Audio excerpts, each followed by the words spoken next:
Hello, it's me, Jack-a-Lopium. Welcome along. We're back playing some more Encased. This will be episode 47. I believe this is going to be the end of Act 2, which is what we've been playing through this season. And, yeah, it will lead on to the final act. So, all we've got to do is push the whopper button. Here we are. All we need to do really is just start this Maelstrom device up again. I don't know if we'll be thrown forward again by a couple of years or what. Who knows? But let's push the whopper button and find out. There you go. We're in white space. There's some artwork from the acclaimed video game Encased. Scrolling past there, I think all we do is just run into that. Once again enveloped in white light. Awesome. Dense and sparkling like snow. But the Maelstrom itself feels different now. The rotation is fast, jagged, and furious. You can barely maintain your grip.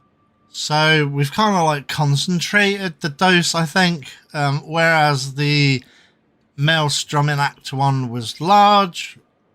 Leading on to Act 2, it became small, but evidently the power kind of remained. So the power from like the large Maelstrom was condensed into the small one. It's also difficult to control it. The connection is weak. And all you manage to do is to reduce the harmful psi radiation to a minimum in the place where Russo planned to camp. Your interaction with the Maelstrom ends at that. The thin line of control slips out of your hands, cutting off the connection. The white space around shrinks rapidly into a dense, gleaming point and disappears. You are thrown out of the session. Lying on a warm metal floor, you slowly regain consciousness. Let's hope we are, well, maybe we were thrown forward. Who can tell? Let's have a look around. Okay, we got Achieve from moving into Act 3. There you go. Staff Reserve quest failed. The fudge? What was Staff Reserve? The head of Hieronymus Zemeckis wants you to get the database of the staff. Oh, okay. Fine. Well, whatever. Whatever. We've got another message. There you go, from Henrietta Russo. Hi, a friend of mine wrote, isn't she like literally at the top of the stairs? Why is she sending me an email? A friend of mine wrote that the way to Concord is open. We are almost there. Only the last step remains and you are the one to take it. My research team is awaiting you at the Concord Ruins camp. Hurry up.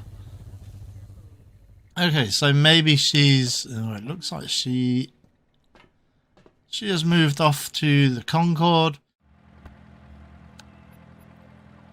Okay, so let's make a move over to Concord.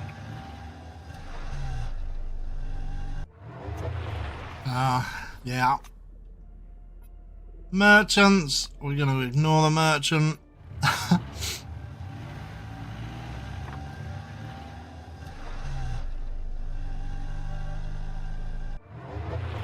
Just want to get this finished. Yeah, I don't think, well, as you might expect, the third act is quite a short one. It's a little bit on rails, I think, as you might expect. I'm sure it just ramps up story-wise, but doesn't obviously, you know, mess us about with, like, going on side quests and stuff like that. There's a quote from Percy Shelley, Ozymandias. Yeah, I had like a, while I was at university, I had like a kind of prophetic dream while I was studying. The Romantic poets. I had like a dream that I actually wrote like a kind of sequel to Ozymandias.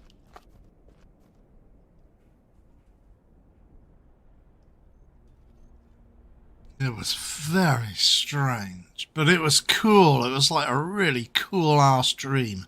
I mean, I still haven't written it, so, you know, 258 years later, there's just coffins all over the place. Nothing to be scanned, though. Meadow hatchet. Yeah, there's nothing to interact with anywhere. Like, all of these corpses are just like scenic corpses. Greetings. Greetings. Let's talk to Amelia. You can read that. Yeah, whatever.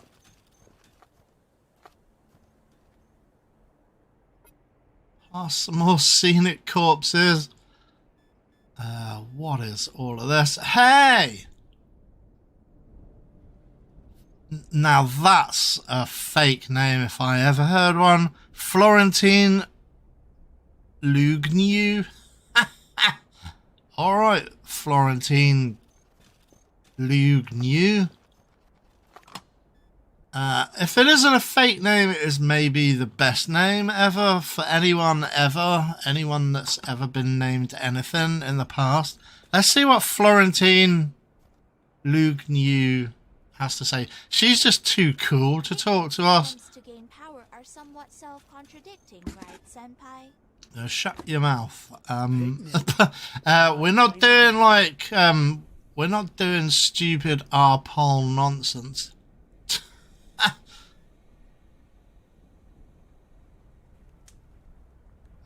There's Nakamura. I think we are gonna just make sure everything gets searched and traded before we move things on with Kimiko.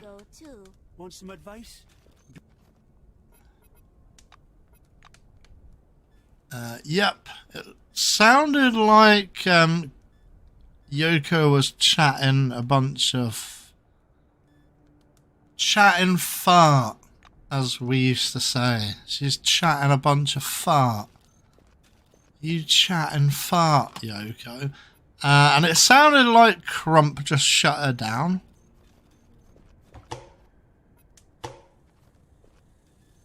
Yeah, I mean, now is not the time for kind of R-pole type philosophy.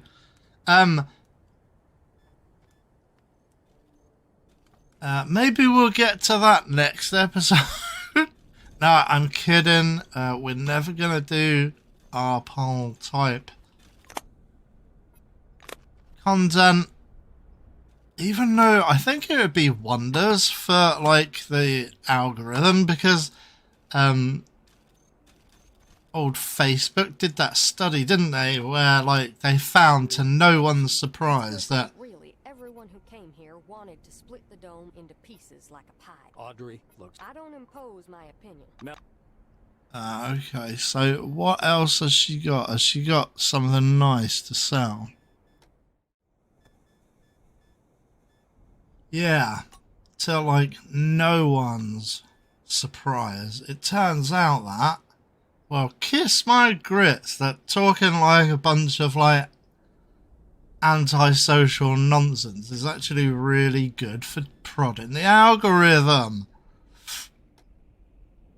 which is how like all of these like utter scumbags have got such good, yeah, like utterly idiotic people just say anything. We're at this situation where like people who are perhaps not very smart, they'll just say anything.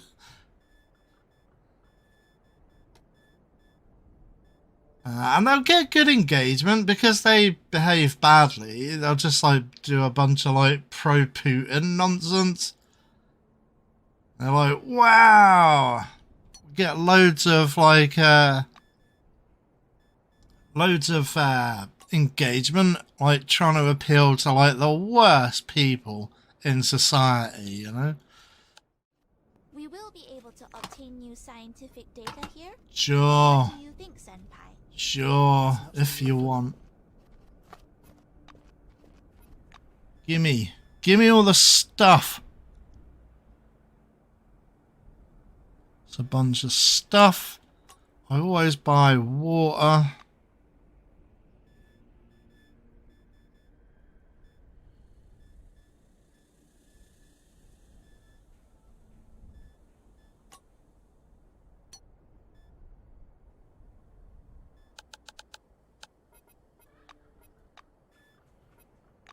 But that's literally all I want, just some water.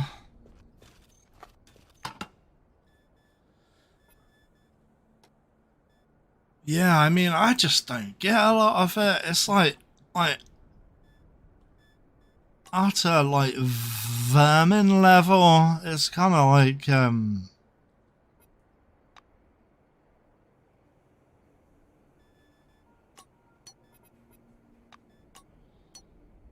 it's all pretty disgusting. Yeah, I've been like kind of like getting into the what is it, like the kind of doomsday prepper type stuff. It's hilarious. It's so bad. It's like really like anti-American, anti-Western, because that's what they like for some reason. You know, they hate their own government. It's all like you know, like tax protesters. No, I'm just protesting tax, that's all. But I am doing it with a big rocket launcher. But yeah, I'm just protesting taxes or something. I don't know. So there's that.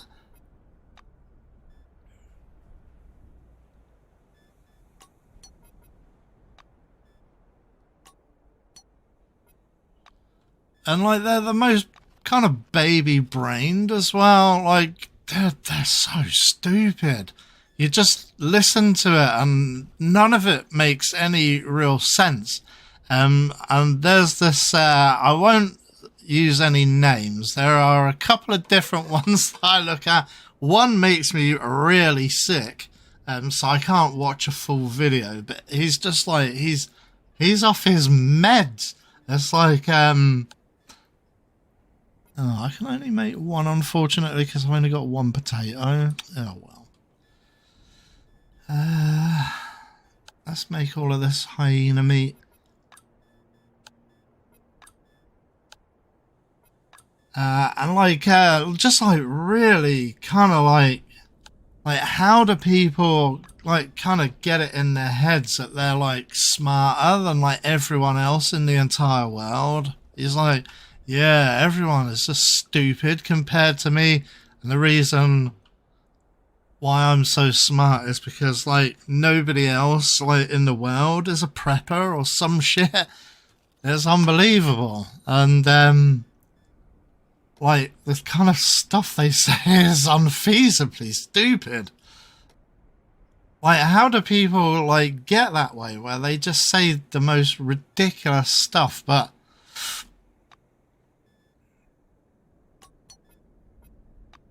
they think like that they're saying that they're smart, that they think that they're smart. You know, how do you get it in you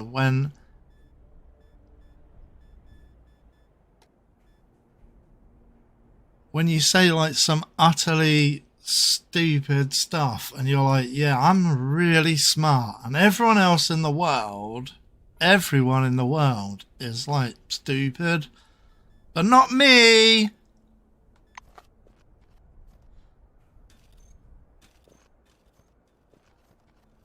Like there's one guy who was like, I've already left the comment about one of the things, which is kind of a bit silly, so I won't go over that, but it was like, you should be you're preparing for this event, right? The whole world is just going to fall to bits, right? And what you should do when the whole world falls to bits, you should prepare. I was like, what? Why are you still preparing for the world to fall to bits? If you've been preparing...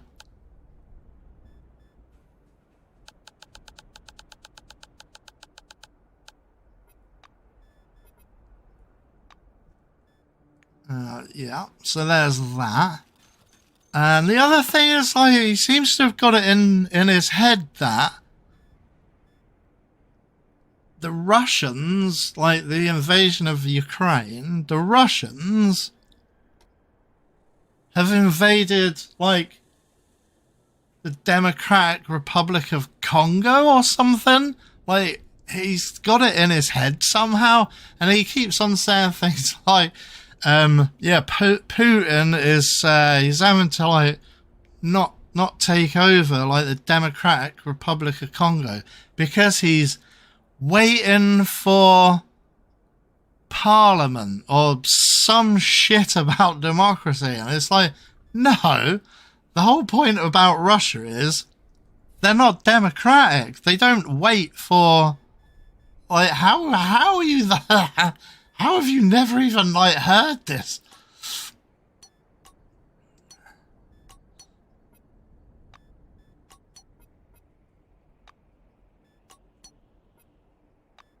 Yeah, I don't know how he even has got it in his head that the two kind of events in the world are linked. Like, there is some trouble in the Democratic Republic of Congo, right?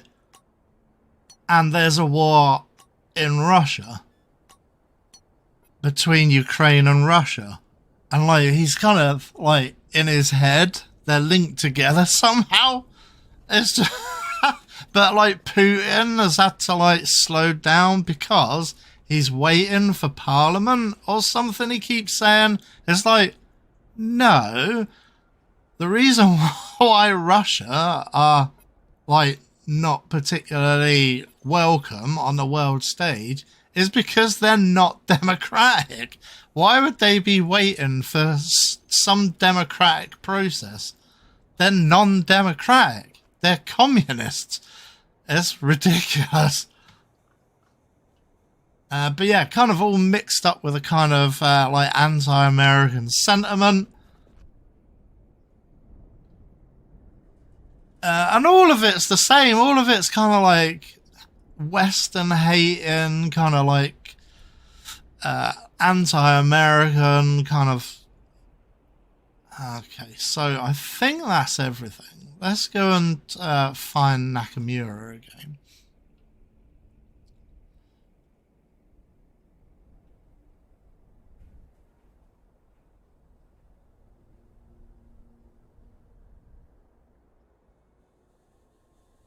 Yeah, and there's a whole lot of, oh yeah, they say things like what they're not telling you, or what nobody is telling you. And it's like the reason why people, or like what people aren't talking about. It's like, well, the reason why people aren't talking about that stuff is because it's not happening. It's only happening in your head. You're insane.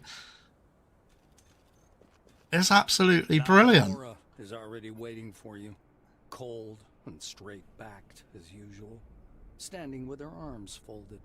She looks you over. Your work for the new committee wasn't exactly flawless. I've long pondered if I should enlist your aid again, but haven't come to any definitive conclusion. Convince me. What? Conviction 150? Where are you going? I said we need to discuss something. Kimiko snaps. Bugger off, man. You to sit down, though she herself remains standing. I'd like to... Kimiko nods. Yeah, just get on with it. I don't have time for this. I've got stuff to prep. I've got, like, doomsdays to prep for. I need you to link it directly to the Maelstrom. Do you understand the task?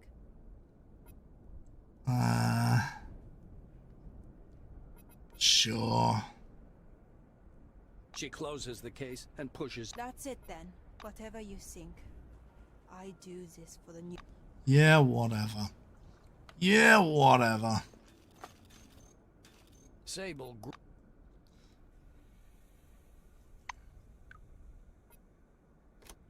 Yeah, I've got like things to prepare for, like the doomsday and things like that, you know.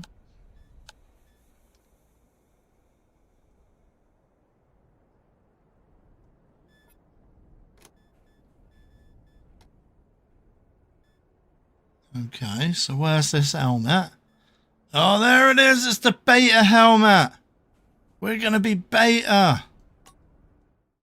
Okay, so let's have a read. This is our story. That's the one we've been reading so far. Just going to untrack Postman. I don't really care that much about it. You have visited the new committee camp. Nakamura has given you a special helmet. Awesome. Then we've got the road to Concord. Now that the Maelstrom beacons are installed and working, you have to go to the Concord station to make contact with the Maelstrom and bring the emulator project to its logical conclusion. Concord station. Okay. You have reached a camp near the ruins of Concord. In addition to the scientific group supporting your mission, there are representatives of the main political forces of the Dome in the camp, and they have their own vision of how you deal with the Maelstrom. The next quest is the destiny of Maelstrom and Picnic. I kind of want Picnic to do well. Before leaving for your final encounter with Maelstrom, you spoke to Audrey Melville, the head of the Picnic Neutral Zone, and we skipped all of that dialogue. Audrey believes that strengthening the new committee or other political groups will harm the Dome. Yeah, I tend to agree. We'll just get rid of all of the kind of R-pole losers, and then the world will be a better place. That's true. That's as true under the Dome as it is, you know, in the real world. She asks you to adjust Maelstrom to protect the future of the inhabitants of all neutral zones. And then the fourth quest is Fate of Maelstrom and the new committee. Before leaving for your final meeting with Maelstrom, you spoke to Kimiko. She's the chairwoman, etc., etc. Nakamura wishes to have sole control. Yeah, we won't be doing that, I don't think. We won't be giving her sole control. So I think that there's really only two choices, right? We either go for Kimiko, or we like dissipate the power and make everything into a kind of neutral zone. I am aiming or erring more to... I'm erring more to dispelling and leaving everything as a neutral zone. So what do we do? Do we just like drive into the Maelstrom, or is there like somewhere like we can interface with it?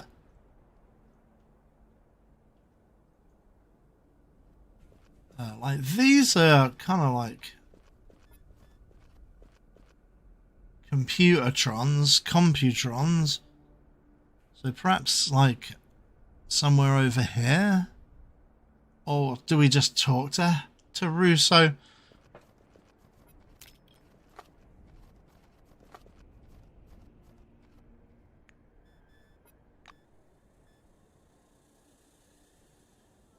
But I am thinking that we put a cut in here, and then we'll like have a fiddle about next episode. We'll start prodding Russo, or like trying to like get into the Maelstrom.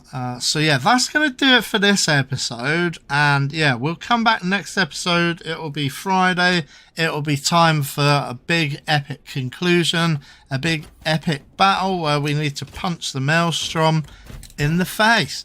So yeah, thanks for watching. Please do leave a like, comment, and subscribe if you want to see the last little bit of Encased, or if you want to see more RPG and strategy gaming in general. Alright, thanks a lot. Bye for now.